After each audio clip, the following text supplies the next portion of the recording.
이재명 대표님과 함께 호흡을 맞춰 오셨고, 그 누구보다도 이재명 후보님의 생각을 잘 알고 계시고, 국정 철학이라든지 국정 운영 방향에 대해서 같은 생각을 하시고 계시는 건 분명합니다. 김민석 의원님도 그렇고, 또 다른 여러분들께서도 뭐 중요한 자리에서 큰 역할들을 충분히 잘 하실 분이라고 저는 생각하고 있어요. 네. 네. 자, 이제 마지막으로. 네. 네. 아, 마지막으로? 네, 이제 끝납니까? 광진구 네. 가셔야 되잖아요. 지금 괜찮습니다. 계속 지금 전화고, 지금 전화가 여러 차례 네, 왔어요, 네, 어머님. 네. 예. 자, 우리 조금 더 해도 괜찮습니다. 그러니까요. 네. 이제 새 정부에서 네. 이제 의원님 역할도 나름 크실 텐데 우리 민주당 정부와 함께 이정은 의원이 어떤 우리 정부를 만들고 싶은지, 정부에 같이 함께 하고 싶은지 그 이야기 한번 해주시죠. 네. 무엇보다도 우리 국민들의 삶과 우리 국민들의 생각이 존중받지 못하는 것에 대한 답답함과 분노를 지난 3년 동안 가지고 계셨을 거라고 생각합니다. 윤석열은 오로지 윤석열과 김건희 두 사람을 지키는데 3년을 다 허비했다고 생각합니다. 윤석열이 지난해 12월 3일 비상계엄을 선포한 것도 뭐 여러 가지 변명으로 일관하고 있습니다만 가장 중요한 것은 김건희와 관련된 수많은 의혹들, 그리고 김건희뿐만 아니라 본인과 관련된 공천 개입 의혹이라든지 최상병 순직 사건과 관련된 수사 외압이라든지 본인과 김건희를 향해 오는 수많은 의혹들의 실체가 드러나는 것을 막기 위해서 비상계엄을 선포했다고 생각합니다. 그게 저는 진실이라고 생각합니다. 그게 맞아요. 네. 그래서 특히 명태균 게이트가 터지고 명태균과 관련된 수많은 녹취들이 쏟아져 나왔고 창원지검에서 김건희와 관련된 의혹 수사한 결과들이 공개되기 직전이었고 이런 것들을 막기 위해서 비상계엄을 선포한 것이거든요.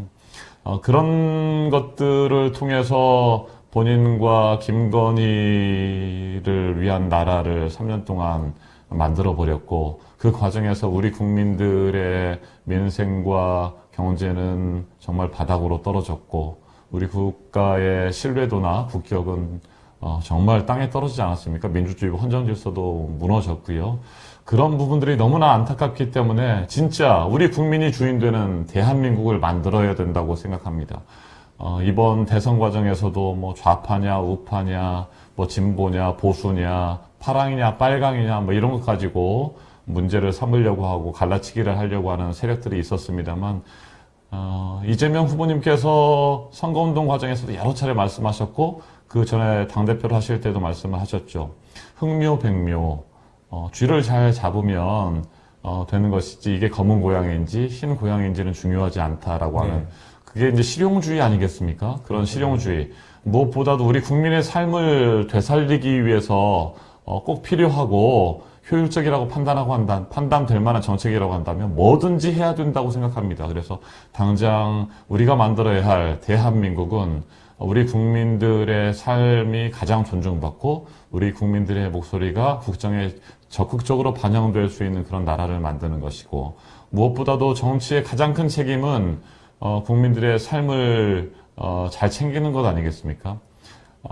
예전에 이제 제가 정치에 대해서 생각하고 고민할 때 많은 분들께서 말씀해 주셨던 것은 정치는 배고픈 사람 배부르게 해주고 등 시린 사람 등 따숩게 해주고 그리고 눈물 흘리는 사람 눈물 닦아주고 또 함께 울어주는 것이 정치의 기본이라고 생각했습니다. 이 세 가지의 크게 중요한 부분들에 대해서 말씀드렸습니다만 이 세 가지를 한마디로 표현하면 민생입니다.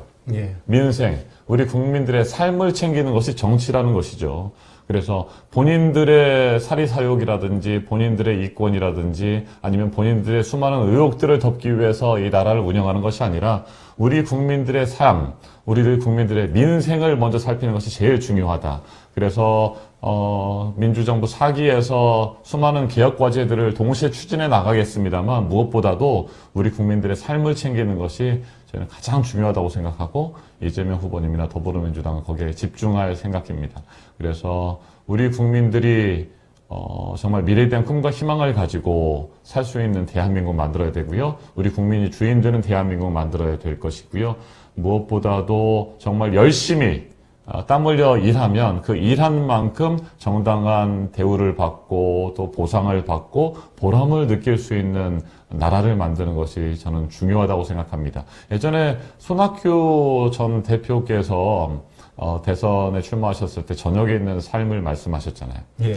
저녁에 있는 삶. 그러니까 하루 열심히 일하고 저녁이 되면 집에 돌아와서 또 사랑하는 가족과 사랑하는 친구들과 여유 있고 풍요로운 저녁 시간을 보낼 수 있는 그런 삶을 만들어야 된다고 주장을 하셨는데 저는 그것과 함께 아침이 설레는 대한민국을 만드는 것이 필요하다고 생각합니다. 이번 대선 과정에서도 지역에서 제가 유세를 할 때 항상 그런 말씀을 드렸습니다. 아침이면 설레는 마음으로 직장과 학교로 갈 수 있는 그런 대한민국 만들겠습니다. 그러니까 아침이 설레는 대한민국. 광진역에서 네, 아침 그런 말씀을 7시에 드렸죠. 그냥 그 출근길 시민들을 향해서 매일 아침 인사도 하고 그러던데. 네, 그럼요. 네. 그런 것들이죠. 근데 이제 대선도 그렇고 지난 총선 때도 매일 유권자 여러분께 인사드리고 또 제일 중요한 것은 그분들의 표정, 그분들의 모습을 살피는 것도 큰 공부가 됐던 것 같아요.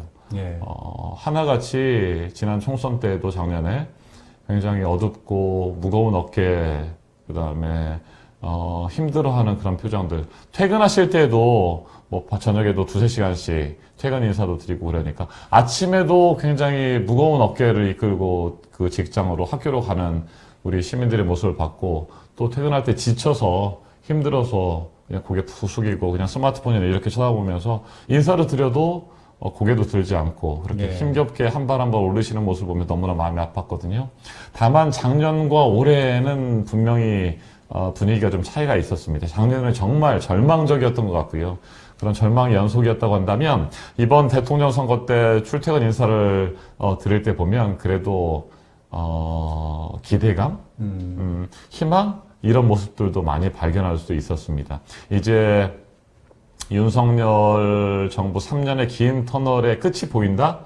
라고 하는 어떤 희망, 기대감들을 가지신 것 같아요. 우리가 코로나19 3년의 긴 터널을 빠져나왔잖아요. 그래서 정말 힘들고 어렵지 않았습니까? 사회적 거리두기. 함께 더불어서 더 힘든 사람들을 위로하고 또 챙길 수도 없는 그런 사회적 거리를 두면서 우리가 살아왔었고 그 힘겹게 코로나19의 3년의 터널을 빠져나와서는 우리가 정말 더불어 행복한 대한민국에서 살 수 있지 않을까?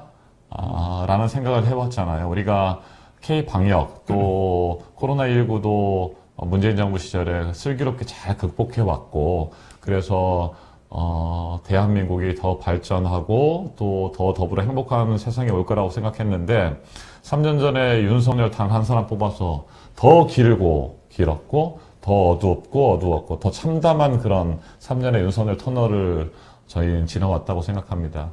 그래서 다시는 그런 터널 속으로 빠져들지 않기 위해서 우리 국민들에게 꿈과 희망을 드릴 수 있기 위해서 진짜 잘해야 된다. 네. 똑바로 잘 해야 된다라는 그런 막중한 책임감을 느끼고 있어요. 그래서 오늘도 이제 출구조사 결과, 예측조사 결과가 나왔습니다만 마냥 기쁘지만은 않습니다. 그 많은 기대들을 우리가 어떻게 잘 수렴하고 우리 국민들의 바람을 실질적인 성과로 이끌어낼 수 있을 것이냐. 이것이 중요하지 않겠습니까?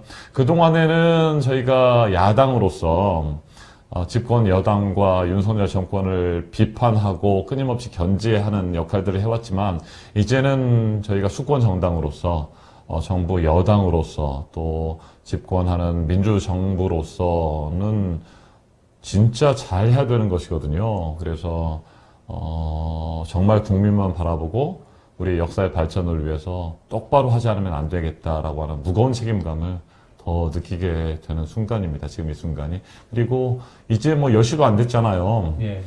개표가 지금 진행되고 있습니다만 개표가 모두 마무리될 때까지는 긴장의 끈을 놓지 않고 지금 하려고 합니다. 개표율이 뭐 지금 5.8%, 뭐 이 정도, 5.6%? 네, 5.6% 뭐 이 정도가 나오네요. 예. 네, 정말 자, 잘하겠습니다. 대선